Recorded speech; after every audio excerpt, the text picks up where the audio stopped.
Le 14 avril 1912, à 23h40 précise, un géant d'acier filait à pleine vitesse dans une nuit noire et glaciale. À bord, 2224 personnes. Rêve, rire, espoir d'une nouvelle vie en Amérique.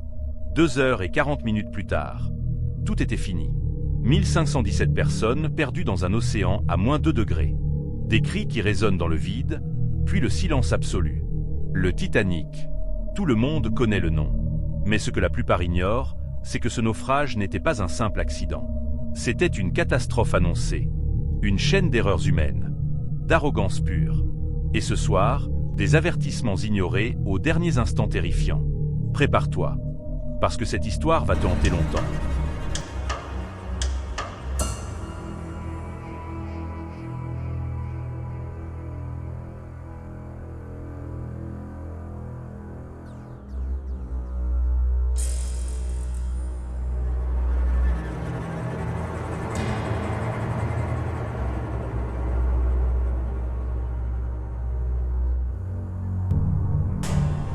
Tout commence en 1909, au chantier Harland et Wolff de Belfast, Irlande du Nord. Le ciel est perpétuellement gris. L'air chargé de fumée de charbon et d'étincelles de soudure. Des milliers d'ouvriers, souvent des adolescents, travaillent 60 heures par semaine dans un vacarme infernal. Marteaux-piqueurs, riveteuses pneumatiques, cris des contremaîtres. Ils construisent 3 paquebots jumeaux pour la White Star Line, l'Olympique, le Britannique et le Titanic. Le Titanic est le fleuron. 269 mètres de long, 46 000 tonnes, 10 ponts, 4 cheminées immenses. 16 compartiments étanches. La publicité assure qu'il est pratiquement insubmersible.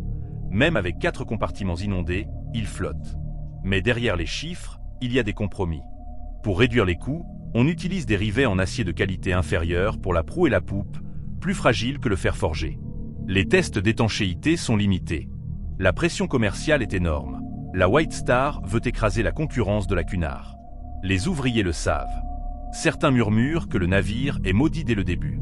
Le 31 mai 1911, le lancement. 100 000 personnes sur les quais. La coque glisse sur les rampes graissées, touche l'eau dans un grondement sourd. Bouteilles de champagne, fanfares, applaudissements. Le rêve prend forme. Les 10 mois suivants sont consacrés à l'aménagement intérieur. Un palace flottant. Première classe. Couloir large, boiserie en acajou sculpté, tapis persan, lustre en cristal. L'escalier grandiose, avec son dôme de verre et son horloge ornée d'allégories du temps et de l'honneur. Cabine avec salle de bain privée, cheminées électriques. Installation révolutionnaire, piscine chauffée, la première en mer, gymnase avec machine moderne, bain turc, cours de squash, bibliothèque, salon de lecture pour dames, fumoir pour messieurs. Les menus sont rédigés en français, signe de luxe suprême. Le dernier dîner du 14 avril, consommé Olga, filet mignon Lily, punch romain, agneau à la menthe, foie gras, pêche melba. Deuxième classe, confort bourgeois, cabine propre, repas copieux. Troisième classe, bien mieux que les vieux navires immigrants, dortoirs aérés, repas chauds, espoir palpable. La White Star vend le luxe et la sécurité. Les billets partent comme des petits pains. 10 avril 1912. Southampton, Angleterre. Le voyage inaugural. Les quais sont noirs de monde. Première classe, John Jacob Astor, l'homme le plus riche du monde, et sa jeune épouse enceinte Madeleine, Molly Brown, la future insubmersible, Benjamin Guggenheim, Isidore et Ida Straw, fondateur Massies. Deuxième classe, famille middle class, prêtres, missionnaires. Troisième classe, immigrants irlandais fuyant la famine, italiens, suédois, libanais, rêvant d'Amérique. Enfants qui courent excités, mères qui serrent leurs valises, pères qui cachent leur inquiétude. Le capitaine Edward Smith, 62 ans, barbe blanche impeccable, 40 ans de carrière sans accident majeur. C'est son dernier commandement avant la retraite. Sa présence rassure tout le monde. Midi pile. Les sirènes retentissent. Les amarres larguées. Le Titanic s'éloigne lentement du quai. Mouchoirs agités, larmes, cris de joie. Escale à Cherbourg, France, puis Kingston, Irlande. Puis cap à l'ouest, New York, 6 jours de traversée. Les premiers jours sont idylliques. Océan calme, ciel bleu. Passagers se promènent sur les ponts-promenades, prennent l'air, jouent au shuffleboard. Concerts, thé dans les salons, dîners animés. On écrit des cartes postales, tout va bien à bord du Titanic. Mais dès le 11 avril, les messages radio commencent à arriver. Du Caronia, iceberg et Gruyère à l'ouest. Du Baltique, grand champ de glace devant vous. Du Californien, nous sommes arrêtés, entourés de glace. Les opérateurs radio, Jacques Phillips et Harold Breed, sont submergés par les messages personnels des passagers de première classe. Télégrammes d'affaires, salutations. Certains avertissements sont transmis au capitaine. D'autres restent dans la pile non urgent. La vitesse, maintenue à 22 nœuds, presque maximale. Pourquoi ? La White Star veut arriver à New York avec un jour d'avance. Battre un record officieux. Faire la une des journaux, le Titanic, le plus grand et le plus rapide. Le capitaine Smith, c'est pour les icebergs. Il ajuste légèrement la route vers le sud. Mais il maintient la vitesse. Confiance absolue dans le navire. 14 avril 1912. Dimanche. Jour de Pâques pour certains. La température chute brutalement à 0 degré Celsius. L'air est sec, piquant. L'océan est plat comme un miroir. Pas une vague. Les marins expérimentés s'inquiètent. Calme plat rend les icebergs invisibles, pas de brisant pour les signaler. Les passagers profitent du soleil couchant. Photos sur le pont, promenade. Dans la salle radio, les avertissements continuent. À 19h30, du Californien encore, nous sommes arrêtés par la glace lourde. À 21h40, du Mesaba, champ de Pack-Ice et nombreux icebergs. Ces messages n'arrivent pas tous sur la passerelle. 23h40. Frédéric Fleet et Réginald Lee dans la vigie, nid de pie. Froid mordant, yeux rougis. Pas de jumelles, oubliées à Southampton lors d'un changement d'équipage. Ils scrutent l'horizon noir. Soudain, Fleet voit une ombre plus noire que la nuit. Iceberg droit devant.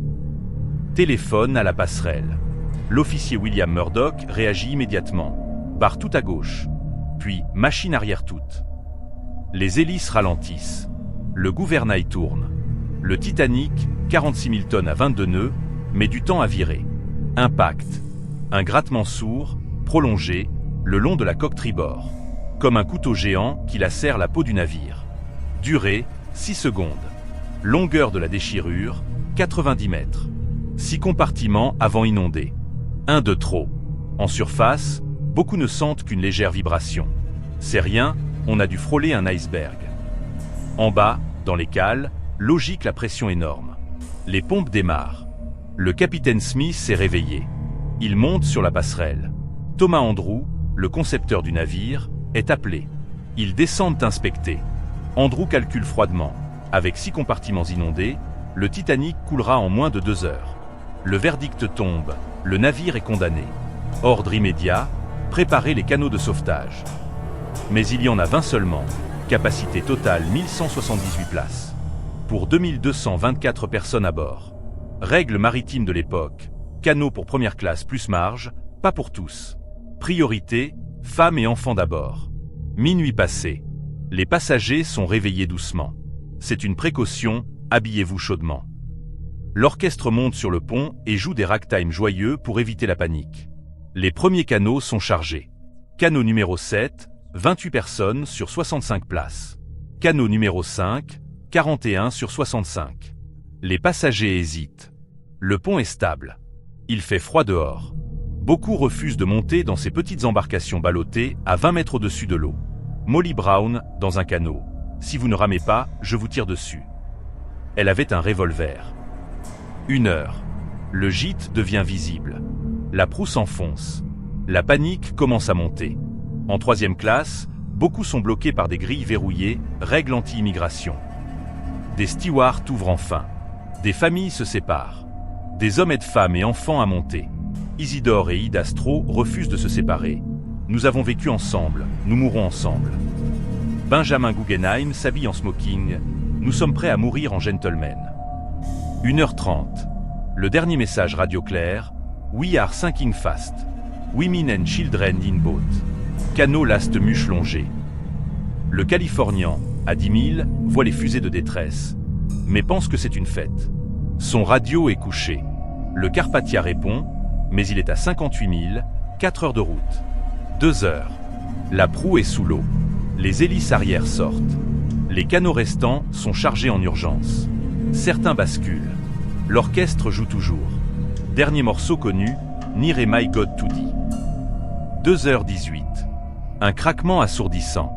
Le Titanic se brise en deux entre la 3e et la 4e cheminée. La proue plonge définitivement. La poupe se redresse presque verticale. Des centaines de personnes glissent sur le pont incliné, tombent dans l'eau glacée. Les lumières s'éteignent une à une. Les cris commencent, un hurlement collectif qui dure 20 minutes. Hypothermie en 15 à 30 minutes. Les canots s'éloignent pour éviter l'aspiration. Certains refusent de revenir chercher les nageurs. Seuls 13 nageurs sauvés. 2h20. La poupe disparaît. Silence. Un océan plat, jonché de débris et de corps. Le Carpathia arrive à 4h du matin. Ramasse 705 survivants dans les canots. 1517 morts. Le monde apprend la nouvelle le lendemain. Choc mondial. Enquête britannique et américaine. Changement. Canot pour tous. Patrouille Iceberg International. Radio 24H, 24. Mais la vraie leçon reste l'arrogance humaine. On croyait avoir vaincu la nature. On avait tort. Aujourd'hui, l'épave repose à 3800 mètres. Découverte en 1985 par Robert Ballard. Intacte, presque figée dans le temps. Un tombeau silencieux. Un rappel éternel, rien n'est insubmersible. Et toi mon frère, si tu étais à bord cette nuit-là, qu'aurais-tu fait? Commente ton avis. Abonne-toi pour plus d'histoires qui te hanteront longtemps.